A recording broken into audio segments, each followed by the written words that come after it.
Semoga yang subscribe diberikan rezeki melimpah dari jalan tak terduga. Dan yang like komen, dimudahkan jalannya menuju surga di hari akhir nanti. Siapa yang tak mendengar nama Qorun? Dia adalah seorang sosok kaya raya di zaman Nabi Musa yang namanya melegenda hingga sekarang. Kisahnya diabadikan dalam Al-Quran, bahkan menjadi peribahasa atau ungkapan di masyarakat guna menggambarkan seseorang yang mirip dengan tabiatnya atau menisbatkan harta yang ditemukan terpendam dalam tanah sebagai harta Qorun. Qorun adalah miliarder kaya raya yang hidup sejaman dengan Nabi Musa.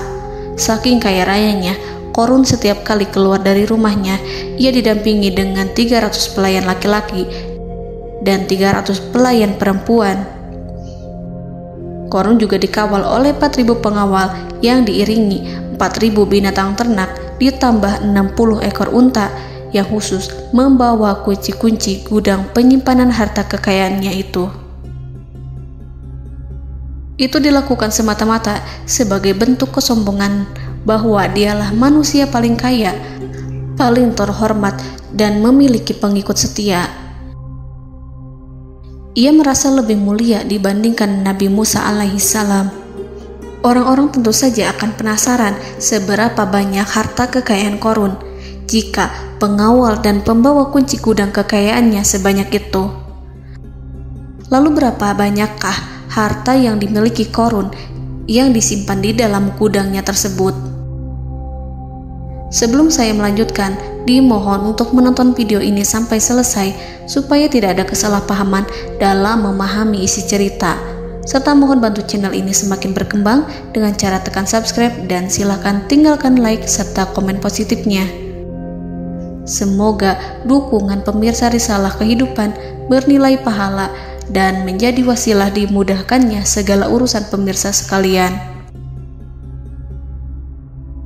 Pemirsa Risalah Kehidupan, di zaman sekarang banyak orang yang mengistilahkan rezeki yang tak terduga dengan istilah harta Qorun. Lalu dari manakah sumber harta kekayaan Qorun yang sangat luar biasa itu? Serta di manakah Qorun dan hartanya ditenggelamkan? Siapakah Qorun dan bagaimana kisahnya dengan Nabi Musa? Qorun merupakan kaum Nabi Musa alaihissalam. Disebutkan oleh Ibnu Jurayj, nama lengkap Qorun adalah Qorun ibnu Yashar, ibnu Qahis, ibnu Lawi, ibnu Yakub. Ia merupakan putra paman atau sepupu Nabi Musa alaihissalam. Pasalnya, Nabi Musa alaihissalam sendiri adalah putra Imran, sedangkan Imran adalah putra Qahis. Dengan kata lain, Qorun masih satu kakek dengan Nabi Musa alaihissalam, yakni kakek Qahis. Ia adalah umat Nabi Musa yang taat. Tidak hanya memiliki banyak harta, Qorun juga termasuk orang yang cerdas dan berilmu. Ia menguasai ilmu duniawi dan ilmu ukhrawi, dan tercatat bahwa Qorun adalah ahli di bidang kimia. Dirinya tercatat sebagai ahli kitab Taurat setelah Nabi Musa. Kepandaian Qorun dalam ilmu agama membuat dirinya sering disebut dengan ilmu nawir, atau orang yang memberi cahaya dan penerangan. Suaranya terkenal merdu dalam membaca kitab Taurat. Selain itu, Qorun juga lihai dalam berbisnis. Ia mengetahui trik investasi yang menguntungkan, serta jalur perdagangan internasional yang strategis di zamannya. Kekayaan Qorun begitu banyak, sebagaimana tercatat dalam surat Al-Qasas ayat 76. Sesungguhnya Qorun termasuk kaum Musa, tetapi dia berlaku aniaya terhadap mereka. Kami menganugerahkan kepadanya perbendaharaan harta yang kunci-kuncinya sungguh berat dipikul oleh sejumlah orang-orang yang kuat. Dalam riwayat Kaisamah disebutkan, kunci gudang kekayaan Qorun dibutuhkan 60 bigol atau sejenis kuda kecil. Ukuran kuncinya sebesar jari, bahannya terbuat dari kulit, dan setiap kunci digunakan untuk satu gudang. Maka keluarlah Qorun kepada kaumnya dalam kemegahannya. Para ulama tafsir menjelaskan Qarun keluar dengan mewah diiringi dengan 300 gadis berbaju merah dan 4.000 kendaraan kuda. Tak heran, iring-iringan Qarun itu mengundang decak kagum mereka yang gandrung terhadap harta kekayaan. Sebagaimana yang terekam dalam ayat Al-Quran, moga-moga kiranya kita mempunyai seperti apa yang telah diberikan kepada Qarun. Sesungguhnya ia benar-benar mempunyai keberuntungan yang besar. Quran Surat Al-Qasas ayat 79. Namun tak sedikit kaumnya yang mengingatkan. Ingatlah ketika kaumnya berkata kepadanya, janganlah engkau terlalu bangga, sesungguhnya Allah tidak menyukai orang-orang yang terlalu membanggakan diri atau farihin. Ulama menafsirkan istilah farihin di sana juga berarti takabur, zolim, berbuat kerusakan, arogan, dan tak mau bersyukur terhadap nikmat. Qarun dikisahkan memiliki ribuan kuda yang berisikan emas dan perak. Bila keluar rumah, Qarun selalu berpakaian mewah dan dikawal 600 pelayan dan diiringi 4.000 ekor kuda serta 60 ekor unta yang membawa kunci-kunci gudang kekayaannya. Namun, sayangnya Qarun kemudian membangkang pada Nabi Musa dan menjadi pengikut setia Fir'aun. Mengenai dari mana asal-usul kekayaan Qarun, ada beberapa riwayat yang memberitahukan tentang asal-usul kekayaan Qarun. Sumber pertama menyebutkan bahwa jauh sebelum memiliki kekayaan, Qarun hanyalah seorang lelaki miskin yang tidak mampu menafkahi keluarganya. Anaknya sangat banyak. Lalu suatu ketika Qarun datang kepada Nabi Musa. Ia meminta Nabi Musa alaihi salam untuk mendoakannya agar Allah memberikan harta benda yang banyak. Qarun juga meminta Nabi Musa mengajarinya ilmu kimia dan ilmu-ilmu kehidupan lainnya.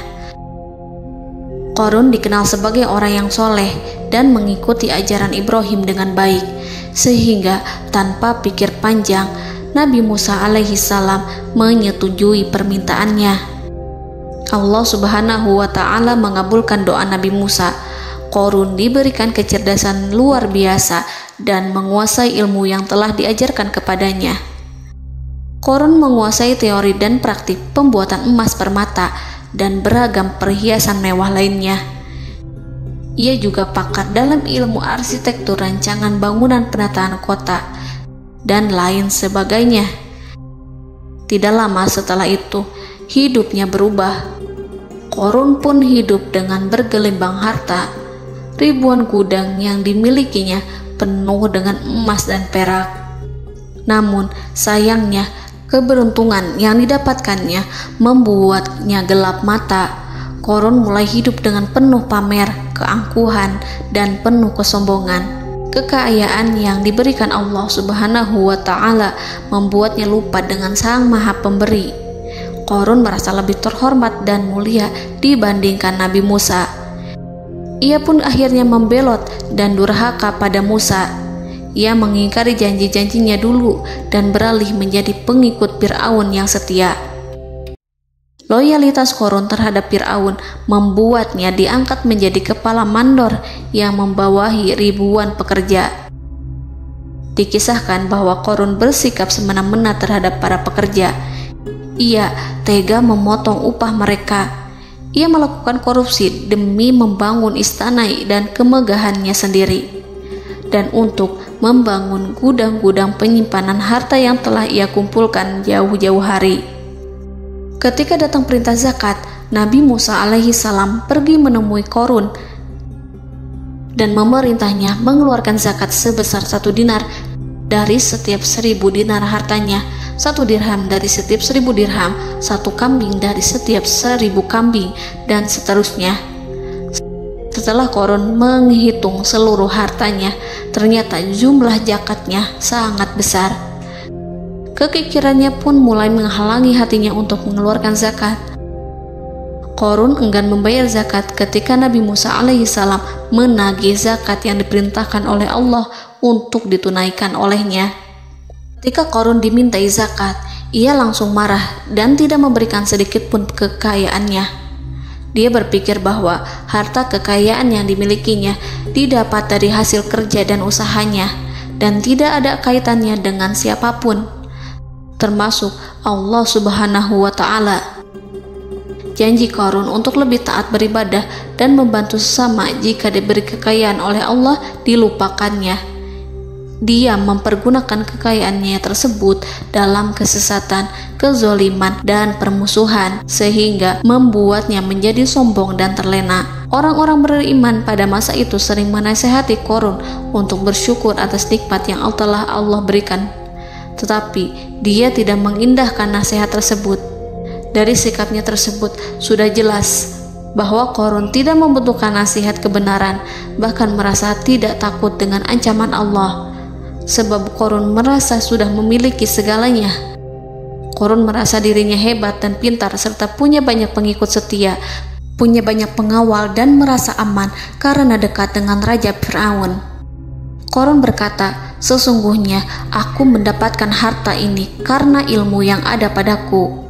Qarun sangat sombong.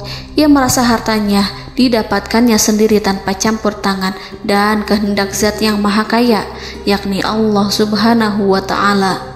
Apakah Qarun lupa ataukah ia tidak tahu bahwa Allah telah membinasakan orang-orang sombong sebelumnya yang bahkan lebih kuat darinya, yang lebih kaya darinya, yang lebih banyak pengawalannya, lebih kokoh dan tak terkalahkan dibanding dirinya? Karena terdorong sifat kikir dan angkuh, maka Qarun membuat rencana untuk melakukan tipu daya agar dia terlepas dari kewajiban membayar zakat. Dia ingin menjatuhkan nama baik dan citra baik Nabi Musa. Kemudian dia mengumpulkan tokoh-tokoh konglomerat Bani Israel. Ia berkata kepada mereka, "Wahai saudara-saudaraku, terhadap apa yang diperintahkan Musa untuk membayar zakat, apakah kalian akan mematuhinya? Sekarang dia hendak mengambil harta yang ada di tangan kalian, maka pikirkanlah suatu cara untuk menghindari perintahnya." Para pembesar-pembesar yang dipanggil kemudian menjawab, "Wahai paduka Qarun, engkau lebih besar daripada kami. Kami akan melakukan apapun yang kau inginkan." Qarun berkata, "Datangkanlah kepadaku wanita cantik. Aku akan memberinya hadiah besar jika ia berhasil menggoda dan memfitnah Musa." Ketika wanita cantik yang diinginkannya datang, Qarun memberikan kepadanya uang muka sebagai jaminan. Ia akan membayarkan seluruh yang dijanjikannya ketika berhasil menjalankan misinya. Bukan hanya itu, Qarun pun berjanji akan menjadikan wanita ini sebagai istrinya. Keesokan harinya, Qarun mengumpulkan Bani Israel. Setelah itu, Qarun menghadap kepada Nabi Musa seraya berkata, "Orang-orang menanti kedatangan Anda, sampaikanlah saran dan nasihat kepada mereka." Nabi Musa kemudian keluar dari rumahnya. Ia mulai menyampaikan nasihat pada umatnya. Di antara nasihatnya, beliau berkata, "Barang siapa yang mencuri, aku akan memotong tangannya. Barang siapa yang memfitnah, aku akan mencambuknya sebanyak 70 kali. Barang siapa yang tidak mempunyai istri dan dia berbuat zina, maka aku akan mencambuknya sebanyak 70 kali. Adapun barang siapa yang memiliki istri dan ia berbuat zina, aku akan rajam dia sampai mati." Qarun kemudian berkata, "Apakah ini juga berlaku untuk Anda jika Anda sendiri yang berbuat zina? Apakah Anda akan menerima hukumannya?" Kemudian Nabi Musa menjawab, "Ya, meskipun saya sendiri yang melakukannya." Maka kemudian Qarun memanggil wanita yang telah dibayarnya. Wanita itu berdiri di depan Nabi Musa dan Bani Israel yang telah berkumpul, mengaku sedang hamil karena berhubungan badan dengan Nabi Musa. Maka marahlah Nabi Musa atas fitnah kejam yang diarahkan kepadanya. Kemudian Nabi Musa melakukan sholat 2 rakaat, lalu mendatangi wanita itu dan menyumpahnya agar mengatakan siapa yang menyuruhnya. Wanita itu menjadi ketakutan. Ia bergemetar di depan Nabi Musa dan mengaku bahwa yang menyuruhnya adalah Qarun. Lalu wanita itu bertaubat dan meminta maaf kepada Nabi Musa. Seketika Nabi Musa bersujud seraya berdoa kepada Allah agar menimpakan azab kepada Qarun. Allah memberi wahyu kepada Musa bahwa bumi telah dijadikan tunduk kepada perintah Nabi Musa. Kemudian Nabi Musa berkata kepada bumi, "Wahai bumi, telanlah Qarun beserta kekayaannya, habiskanlah semua." Kala itu Allah menurunkan wahyu kepada Musa alaihissalam untuk memerintah bumi apapun yang diinginkannya. Begitu Nabi Musa alaihissalam datang dengan wajah sangat marah, barulah Qarun merajuk, "Wahai Musa, sayangilah aku." Sementara Nabi Musa alaihissalam tak bergeming. Beliau lantas berkata pada bumi, "Wahai bumi, ambillah mereka." Seketika rumah Qarun mulai bergetar. Qarun dan antek-anteknya mulai dibenamkan hingga bagian lututnya. Rumahnya ikut turun sedalam lutut. Qarun kembali merajuk, "Sayangilah aku Musa." Rumahnya kembali berguncang. Kini Qarun dan kawan-kawannya kembali terbenam hingga pusar. Demikian pula rumahnya. Qarun terus merajuk, "Wahai Musa, sayangilah aku." Sementara Nabi Musa alaihissalam kembali meminta bumi, "Wahai bumi, ambillah mereka." Rumah Qarun berguncang lagi, sementara Qarun dan kawan-kawannya terus terbenam hingga bagian tenggorokannya. Demikian pula rumahnya. Qarun lagi-lagi menjerit, "Wahai Musa, sayangilah aku." Namun Nabi Musa alaihissalam tak bergeming. Beliau terus meminta bumi menelannya hingga akhirnya Qarun dan kawan-kawannya hilang seluruhnya ditelan bumi. Tak lama setelah itu Allah berkata, "Wahai Musa, apa yang membuatmu bersikap demikian?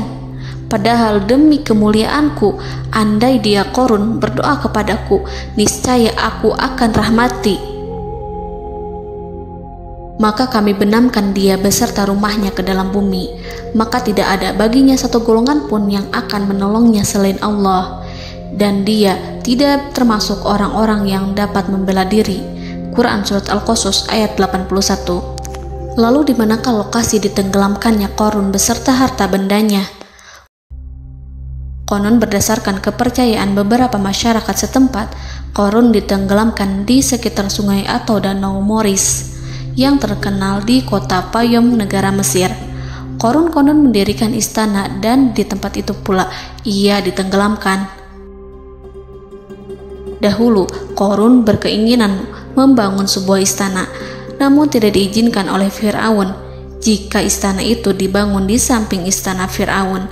Terlebih, Qarun juga tidak ingin membangun istana di tengah pemukiman Bani Israel yang terletak di tanah Jasan. Fir'aun pun memberikan tanah di wilayah Fayom.